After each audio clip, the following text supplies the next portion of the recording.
we're going to talk about what happens if you are in business and you don't like to sell. My name is Kim Garst. For those of you who don't know me and are brand new, never been on one of my scopes before, I help business owners create more sales using the power of social and digital media. And I'm a best-selling author, as well as I'm the creator of one of the very first Periscope for Business courses. So if you're interested in learning how to use Periscope for Business, you can check it out at scopingforbiz.com. You know what to do if you're in business and you hate to sell. Lots of times when you're in business, you don't always understand your own value proposition, or more specifically, you say you do, but you don't believe it. You don't believe that your solution is the answer to somebody else's problem, and because you have a solution to somebody else's problem, they will pay for that solution. So that's the first thing. You have to figure that out. You have to understand that you do have the solution to somebody's problem, and that they will pay for it. So many times though, so many times we don't believe that, honestly, at the root of it. So that's the biggest mindset struggle that we face as business owners, is understanding that we have value. And this is a tweetable moment, guys. So, jot this down. If you don't value yourself and your business and what you know, then neither will anybody else. So you have to get to a place, you have to lead with the value proposition that you bring to the table, and you have to believe it. If you don't believe it, then it's going to be very hard for you to project that. And if you don't believe in what you're selling, then, it comes across, people are savvy today. You can't just, oh, well, I think I might be able to help you. Yeah, yeah. No, I don't know for sure, but you have to emphatically say, I've got the solution. I know I can help you. And that's the part that we struggle with, I think, so often as business owners, is, kind of being, I call it mealy-mouthed, and saying, oh, yeah, I think I might be able to help you. And I hope I can. No, guys, you say, absolutely, I know I can help you. And, that's the projection. You have to believe that you have that value proposition. That's the first piece. And then the next piece is, well, okay, all right, Kim, you said I got to believe in it. I believe in myself. Maybe you already do. Maybe you already believe that. Then the next piece is, well, how do I still like selling, Kim. I really don't like that part. Well, the interesting part is, so many people go down so many paths when it comes to selling stuff. So the first step is believing, right? And then the next piece is, okay, what can I do that is going to sell stuff without it feeling like I'm just being a used car salesman? I'm out there pitching myself all the time. And I think that's the next process. And so many times we go down so many roads where, sometimes you hire coaches that'll tell you that, the psychological steps of getting people to purchase, when the reality, in my estimation and opinion and experience, is that people buy based on a know, like, trust factor. And you may not always have the best solution, but if they know you, they like you and trust you, they're more inclined to buy from you than they would be if, some stranger, that they don't know, like, and trust. So that's the root of it. On social media in particular, you have to build out that know, like, and trust factor. And much of that is content driven. How do you show up and bring value so that they will get to know you, will get to like you, will begin to trust that you can help them and solve a problem for them. So that's critical, I think, in the social media space anyway. Like I say, again, there's absolutely psychological triggers that get people to purchase. And in most cases, the biggest one is emotional. People buy around emotion. But they have to know, like, and trust you before that even comes into play. And there's a whole psychological piece about, verbiage you use and all kinds of things. So many people Kylie says, is that why freemiums are so important? Absolutely. Even getting on Periscope and sharing your knowledge and, or having a tip series that you tweet, whatever it is, writing great content for your blog. I think it's a big picture. It's how do you give that value proposition, showcase your expertise, so that people do understand that you know what you're talking about, that they say, well, wow, if this person's giving away this kind of information, then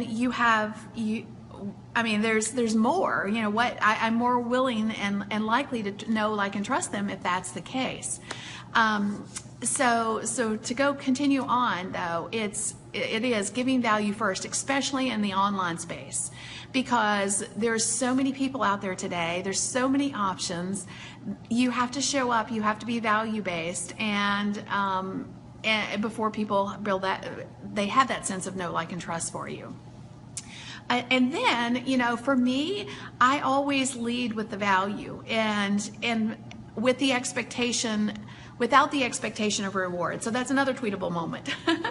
Lead with value without the expectation of reward. Now, does that mean you won't have the reward? Absolutely not. In fact, the leading with value without expecting it is really just the reward is a byproduct of that one proposition.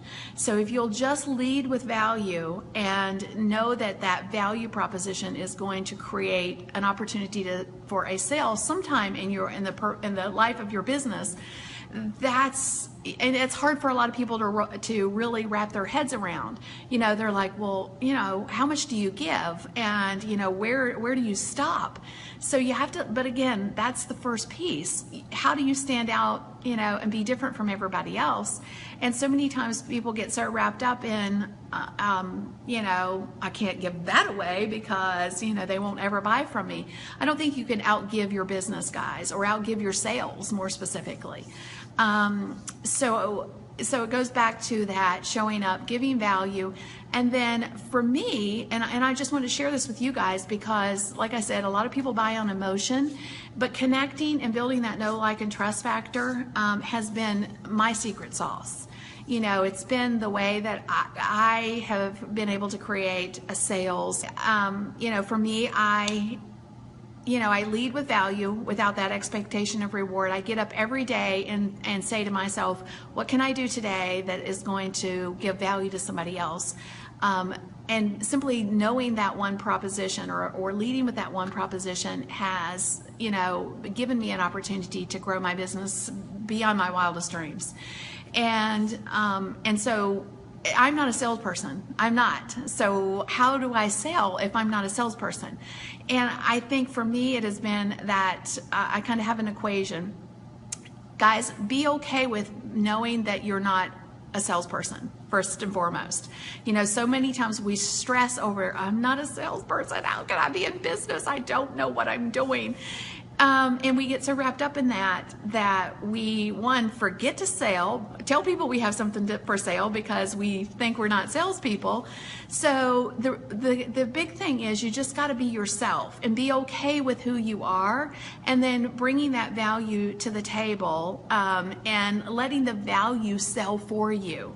That's my message to you today is, bring the value that you have in your business and let that shine. And then by virtue of that, you will sell. So let me give you a quick example of that. And I tried to give this example to the person that was struggling with this in my Periscope VIP course. I will tell people, I'll say, okay, here's the problem, and I'll agitate it a little bit because I get it. I understand the problem. And you know why I understand the problem? And I'm going to give you guys, this is like another secret sauce, that kind of thing. In many cases in our businesses, we're in an accelerated version of our ideal client. Now, what I mean by that is, I'll use myself as an example. I get my ideal client because I was my ideal client, or customer. So So for me, much of what I do and the value that I bring is about shortening learning curves. It's about, giving people tips and resources and ideas and strategies that I've learned through the course of my business so that they don't have to go through all of the struggles that I went through to learn what I've learned. So I get them. I understand their trials. I understand their struggles, and I can speak to that.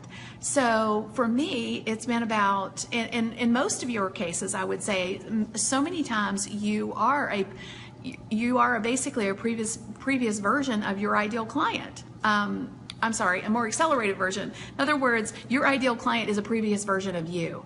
So if you can step out of where you are now and remembering that you haven't always been where you are, then you have that opportunity to, speak specifically. So for me, what I do is I share the problem, I agitate it because I understand the problem and how deep it goes, and then I offer up my solution.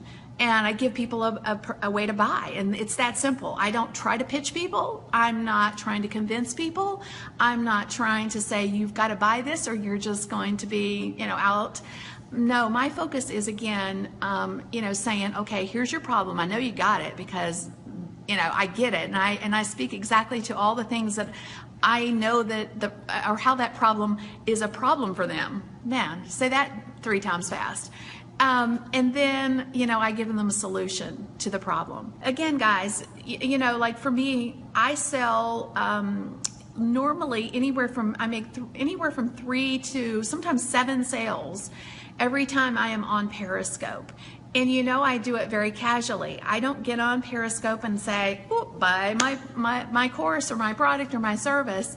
I introduce myself. I let people know that this is what I do and who I serve. And, in some cases I'll give them a freebie, or I'll give them, a link to a website where they can purchase something. But that's it. I move on, and then I focus on just the value.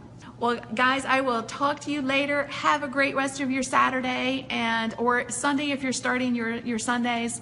And I'll see you a little later.